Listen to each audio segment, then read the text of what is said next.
বরাক উপত্যকার ঐতিহ্যবাহী শ্রী শ্রী সিদ্ধেশ্বর শিব মন্দির কপিলাশ্রমে নদী ভাঙনের ভয়াবহ হুমকি, পরিদর্শনে বিধায়ক কমলাক্ষ দে পুরকায়স্থ। বরাক উপত্যকার অন্যতম প্রাচীন ও ঐতিহাসিক তীর্থস্থান পাঁচগ্রামের ঐতিহ্যবাহী শ্রী শ্রী সিদ্ধেশ্বর শিব মন্দির কপিলাশ্রম বর্তমানে ভয়াবহ নদী ভাঙনের মুখে পড়েছে।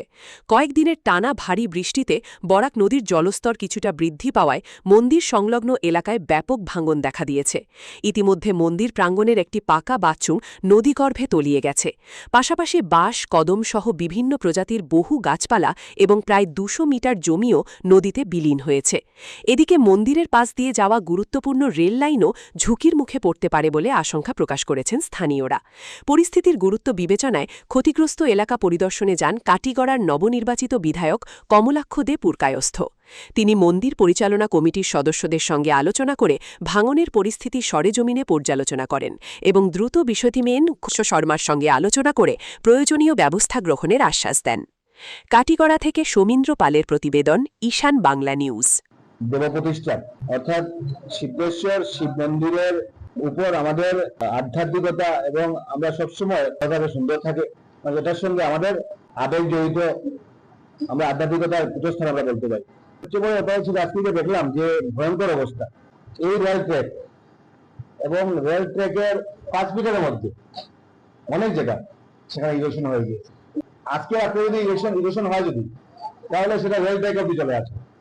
একদিকে শিব মন্দির, অন্যদিকে রেলের যাতায়াতের একমাত্র রাস্তা, অর্থাৎ এই জায়গা দিয়ে আমাদের সব জায়গায় যেতে হয়। তাই যদি ইরোশন হয় যদি, তাহলে সেই যাতায়াতের রেল যোগাযোগ যেদিক দিকে হয় সেটা বন্ধ হয়ে যাবে। কর্তৃপক্ষের সঙ্গে যোগাযোগ করছি এবং রেলের স্থানীয় বিভাগীয় কর্তৃপক্ষকে জানালাম যে এটা আপনাদের রেসপন্সিবিলিটি। রেলের 5 মিটারের মধ্যে যদি রেল বলে সে না এই জায়গাটা আমার না, তাহলে তো আমি মনে করি বৃহত্তর অঞ্চল যেগুলো আছে সে কোনো অঞ্চলে রেলের না। তাই এটা রেলের রেসপন্সিবল দায়িত্ব কর্তব্য, কারণ রেল থেকে ব্যাপার আছে, আমাদের যাতায়াতের কথা আছে। স্থানীয় বিভাগীয় কর্তৃপক্ষের সঙ্গে কথা বলেছি, জিএম কনসেশনের কথা বলছি এবং আমি মুখ্যমন্ত্রীর সঙ্গে কথা বলবো, যাতে অন্তত ভালো করে বোল্ডার পিচিং দিয়ে এই অঞ্চলটাকে সুরক্ষিত রাখা, এই অঞ্চলটাকে ভালো রাখা। অঞ্চলটাকে ভালো রাখলে আমাদের একদিকে মন্দিরও সুরক্ষিত রাখবে, অন্যদিকে আমাদের রেল ট্র্যাক সেই যাতায়াতের একমাত্র রাস্তা সেটা সুরক্ষিত রাখবে। তাই কথা বলে দেখা যাক সোমবারে ওনারা সেটার উপর কোনো সিদ্ধান্ত নেবেন কি করা যায়, এবং আমি তৎপরতার সঙ্গে সঙ্গে কাজ করছি এবং আপনারা খুশি হবেন।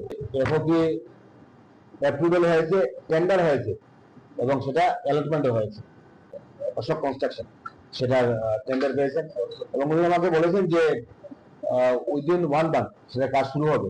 এবং আমি মনে করি এবারের হয়তো আমরা বারণী স্নান করার সময় মনে করেছিলাম এই বীজটা আমরা ব্যবহার করতে পারবো, করতে সক্ষম হয়নি, কিন্তু আমরা ডেফিনেটলি আমরা আজকের দিনে শিব মন্দিরে দাঁড়িয়ে, বাবার সামনে দাঁড়িয়ে সেটা কথা বলতে পারি যে আমরা সামনের যেটা বারণী স্নান হবে তখন আমরা সুন্দর এখানে এফওপি হবে এবং আমরা চাই যে এখানে বোল্ডার পিচিং দিয়ে সেই এলাকাটাকে যদি সুরক্ষিত করা হয়, অর্থাৎ এই এলাকাটা সুরক্ষিত সব মিলিয়ে আমাদের যাতে এই অঞ্চলটা এটা একটা দর্শনীয় অঞ্চল হয়, যাতে এই অঞ্চলটা যাতে আধ্যাত্মিকতার একটা পীঠস্থান হয়, যাতে তার জন্য আমাদের যা করণীয় দরকার, আমাদের স্থানীয় বিশেষ করে মন্দির কমিটি আমরা সবাই আছি এবং সামনের দিন এই মন্দিরটাকে সুরক্ষিত রাখার জন্য, এই মন্দিরটা ডেভেলপমেন্টের জন্য, এই মন্দিরের উন্নয়ন করতে আমাদের যা করণীয় দরকার আমরা আমাদের প্রচেষ্টা